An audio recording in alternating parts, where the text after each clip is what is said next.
raise your hand if as a kid it was worse to be told you disappointed your parents than to have them be mad at you. Interesting how that's worked out, huh? Because we've all been conditioned by parents, teachers, friends to do whatever we can at all costs to avoid both letting others down and the feeling that we get if we do. No wonder we're all burnt out people pleasers.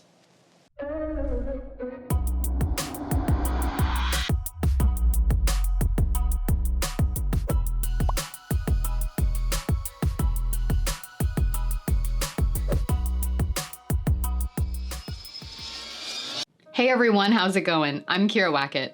Thanks for joining me for another video as we work to empower and equip you with the confidence and skills to write your own story so that you can live your life on purpose.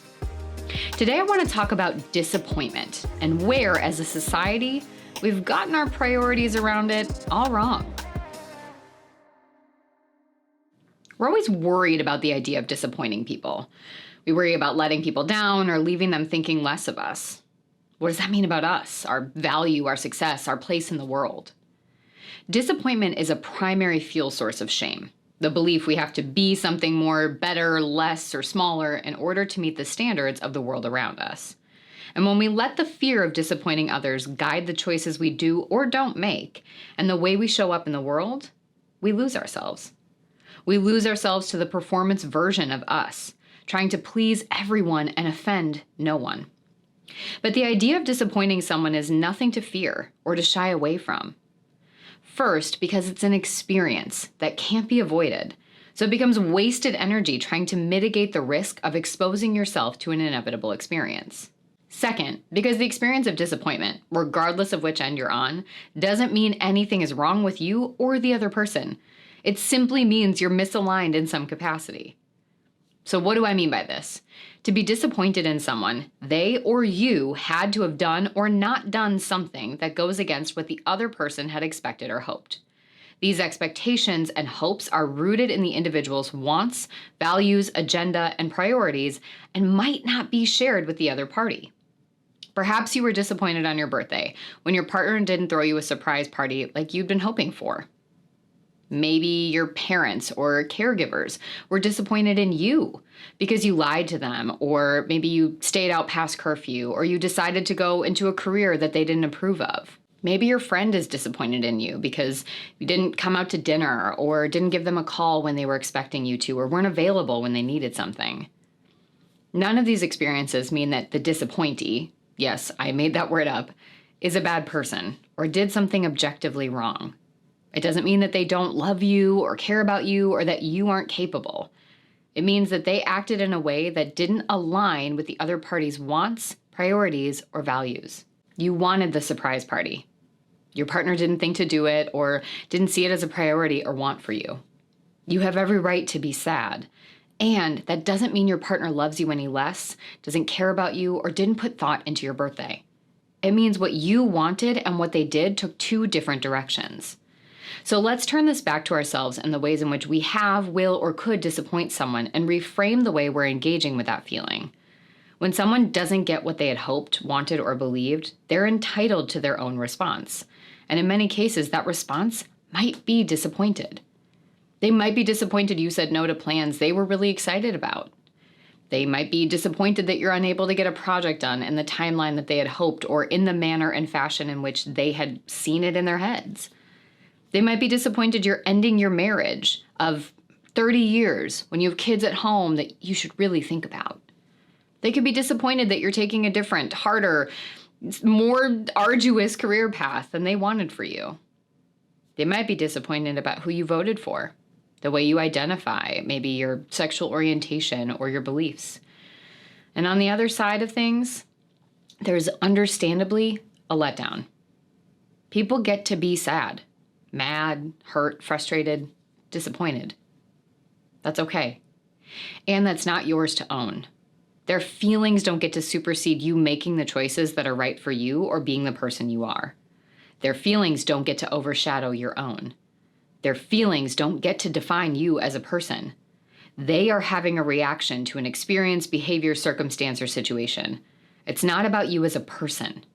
We are worth far more than one or even a series of actions, and you are not a disappointment. You are not unworthy because you did something that upset someone. And if you have people in your life that see it that way, then let's start talking about some exit strategies and assertive communication work to help you break away from these toxic and power-sucking relationships. I'm no stranger to the fear of disappointing people. I used to want, probably more than anything, to be liked by everyone. I never wanted to let anyone down, which used to cause its own issues, including trying to be in multiple places at once because I didn't want to say no to anyone. But over time, I realized I had lost myself to this chase. I was trying so hard to avoid disappointing people, which was inevitably never going to work, that I stopped even considering what I wanted or needed. These past few years, I've worked really hard to get clear on who I am as a person and what I believe in. What do I want to bring into this world, and who do I want to be while I'm here? Can I trust that my intention is to be a good person? Can I let go of the need to appease everyone and trust that I am worth more than a collection of disappointments? Can I see that people get to be upset without it meaning something about me as a whole?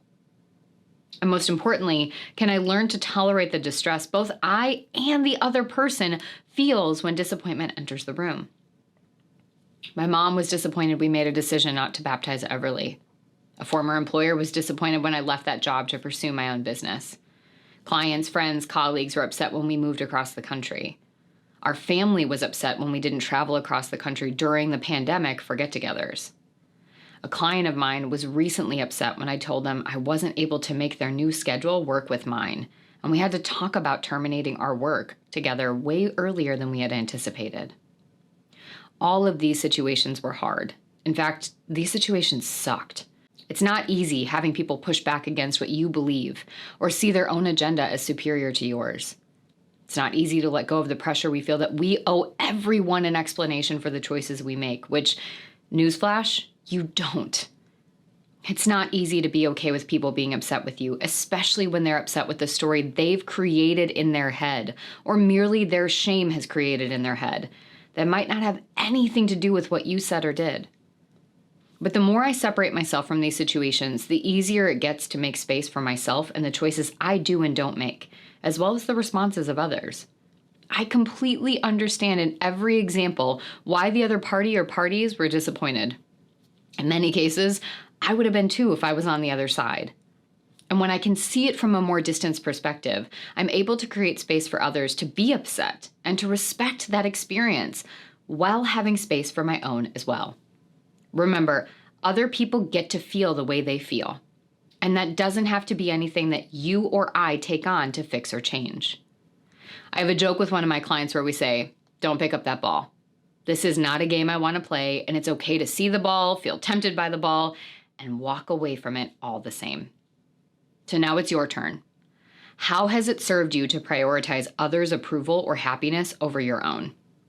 Where might disappointment be inevitable, especially when it comes to living a life rooted in meaning and intention? What do you need to feel supported by yourself or others to help you let go of that fear and stop picking up that ball? Who might you be if you walked away? Now, as we wrap for today, let us know in the comments what's sitting with you. What reactions are you having? What are you taking with you from this video? If you like what you're hearing, give me that thumbs up and share the video with someone else who could benefit from hearing it. And if you want to stay connected to all the work that I'm doing on YouTube, be sure to hit that subscribe button.